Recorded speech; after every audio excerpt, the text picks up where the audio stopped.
ఓ ధనికుడైన తండ్రి తన కుమారుడికి పేదవారు ఎలా ఉంటారో, ఎలా జీవిస్తారో చూపించడం కోసం ఒక గ్రామానికి తీసుకుని వెళ్ళాడు. ఆ గ్రామంలోని ఒక పేద కుటుంబంతో కొంత సమయం గడిపారు.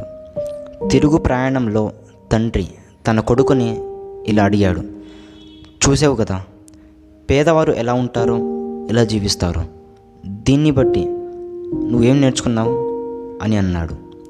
దానికి సమాధానంగా కొడుకు ఇలా అన్నాడు, మనకి ఒక కుక్క మాత్రమే ఉంది, వారికి 4 కుక్కలు ఉన్నాయి.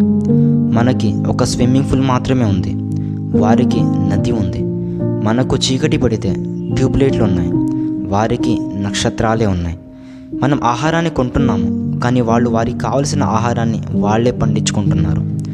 మనకు రక్షణగా గోడలున్నాయి, వారికి రక్షణగా స్నేహితులు ఉన్నారు.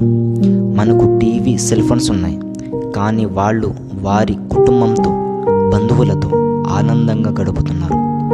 మనం ఎంత పేదవాళ్ళమో నాకు చూపించినందుకు చాలా చాలా థ్యాంక్స్ డాడీ అని ఆ పిల్లవాడు సమాధానమిచ్చాడు.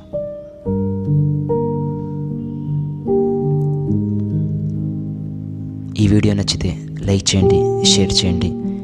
ఆ పిల్లవాడి కోసం సబ్స్క్రైబ్ చేయడం మాత్రం మర్చిపోకండి.